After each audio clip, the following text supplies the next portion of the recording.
ওই হারামি কুত্তা, এতগুলা গুলি ফুটলো আর লাশ পড়লো একটা। আহত হয়েছে 60টা, সব কটা হাসপাতালে, এর মধ্যে 2-1টা মরতেও পারে। ওদের মরে যাওয়ার ভরসায় আমি বসে থাকতে পারি না। যে মরেছে তার লাশ চাই রাজা।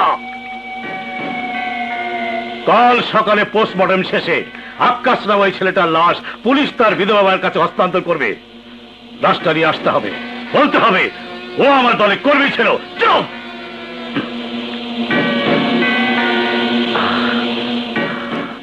কইলেই হইল, ওইটা আমার দলের কর্মী, কিন্তু পুলিশ বলছে সে নিরীহ চা বিক্রেতা। পুলিশের কথাই দেশে মানুষ কখনো বিশ্বাস করে না, করবে না, করতে পারে না। মানুষে বিশ্বাস করে আমগো কথা। ওই লাশটা আমার চাই বাদশাহ।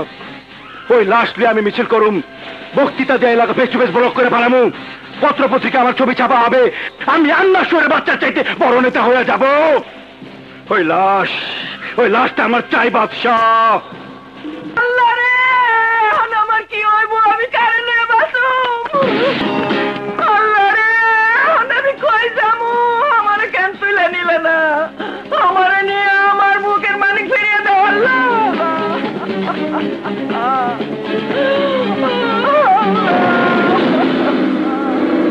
লাশ ছাড়, তুই ছাড়। বাজান, আপনারা কারা বাজান? আমার পোলার লাশ নেই, আপনারা কি করবেন? বুড়িমা, আক্কাস আমার দলের কর্মী ছিল। অসম্ভব, আক্কাস আমার দলের সাংগঠনিক সম্পাদক। আপনারা এসব কি কইতেছেন? আমার পোলা কোনো দলফল করতো না, কোনো রাজনীতি করতো না। আমরা গরিব মানুষ, আমি চা বানাইতাম আর আমার পোলার বেশ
রিক্সা থামাও বাবা, এখানে কোনো বাবা টাবা নেই। যাও যাও বাবা, আমার কথা শোনো বাবা।